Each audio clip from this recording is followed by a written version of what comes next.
Hello children, how are you? I hope you are all safe at home. What is the one thing that fuels the body? What is that one thing we work for? What is that thing living organisms can't survive without? Yes, it is food. And where do you think we get food from? Plants and animals? Yes, both these provide us food. Food in turn gives energy.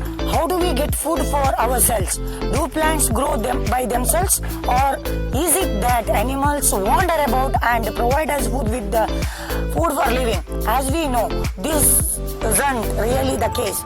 We grow plants and rare animals to get our basic requirements of food. Growing plants is better known as agriculture, and rearing of animals is known as animal husbandry. Now, let me ask you an important question. People speak of improving agriculture and animal husbandry. They also talk of techniques that help us increase productivity of the land.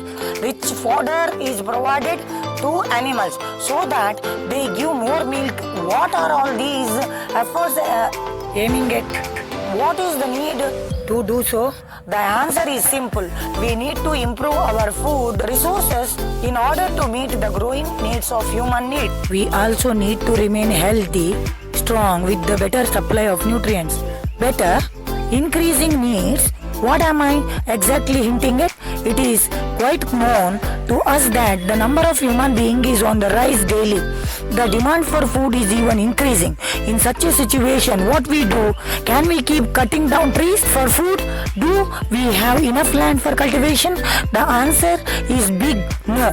So what is the only way out? We can use intensive techniques of cattle rearing and agriculture. What do you mean by intensive? We use small land to its fullest. We have several crops grown in span of 1 year.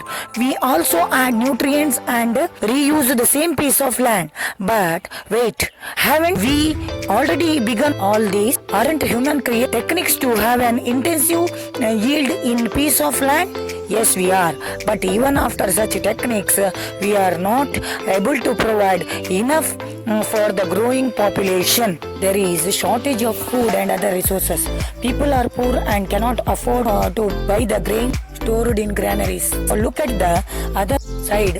Aren't we damaging the environment while we are using a piece of land several times? Fertilizers damaging the crop, the organisms in the soil, other intensive techniques to damage the environment.